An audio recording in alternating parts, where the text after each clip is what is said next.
ប្រហែលថ្ងៃមុនឃើញប៉ាខ្ញុំក៏ចាប់បានដើកមួយអំប្រោះចោលក្នុងពាងហើយថ្ងៃនេះខ្ញុំគិតថាយកវាទៅប្រើនៅក្នុងអូវិញហើយប៉ាខ្ញុំក៏ចាប់មកនេះគឺគាត់អត់មានបំណងចង់សម្រាប់ចង់ហូបចង់អីវាទេព្រោះអ្នកផ្ទះខ្ញុំអត់មានទម្លាប់ហូបសត្វចឹងទេអញ្ចឹងហើយគាត់ចាប់មកនេះគឺដើម្បីឲ្យកូននៅចៅមើលថានេះគឺជាសត្វដើកវាខ្ជូតចឹងខ្ជូតគួរស្រឡាញ់ចឹងឃើញទេ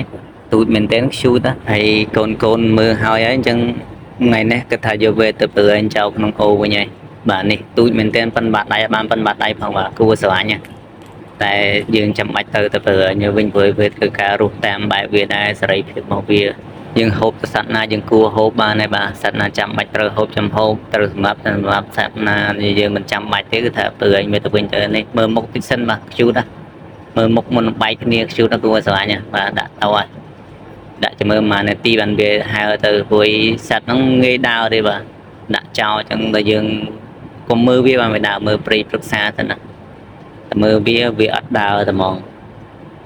វានៅស្ងៀមនៅនឹងអញ្ចឹងបាទនេះព្រៃព្រឹក្សានេះគឺថាដើមអូយ៉ាដើមអូយ៉ាបាទចាំមើលវាមើលទៅនៅបាទវាដកកនៅបាទអត់ព្រមទៅមែនទៅមិនចេះដាក់ក្នុងទឹកឲ្យអត់ទៅទៀតនេះបាទនេះផ្កាអូយ៉ាបាទអានេះជ្រុះណាដុះនឹងផ្កានឹងបាទគឺថាងាយនឹងដុះមែនតែជ្រុះណាគឺដុះហ្នឹងហើយដើមហ្នឹងហើយយើងមកចាប់អារម្មណ៍កូនតូចរបស់យើងវិញបាទវាអត់ទៅណាសោះហ្មងបាទយើងអត់នឹងធ្វើម៉េចទេបាទដាក់ម្ដងទៀតមើលដាក់ម្ដងទៀតចាស់អើតកចេញបន្តិចឯងតែអត់ទៅទេចាក់គូតឯងហ្មងឯងអានោះបើចាក់គូតវាបានវាទៅបាទមើលព្រៃព្រឹក្សាសិនកំតាន់មើលវាតែមើលវាគឺវាអត់ទៅណាទេពេលនៅសងំតែនឹងវាអត់ទៅណាទេបាទមើល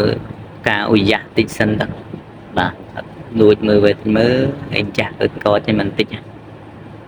អត់ព្រមទៅចាក់គូតមើលចាក់គូតឯ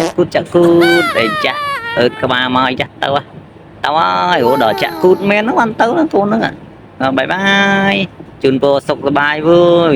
ហែស្រួលប្រយ័ត្នគេចាប់ដាក់ឆ្នាំងបាត់វើយហ្នឹងបងវីដេអូហ្នឹងមិនតែប៉ុណ្្នឹងទេសូមជួយចុច Subscribe នៅ Channel របស់បងផងបាយបាយបង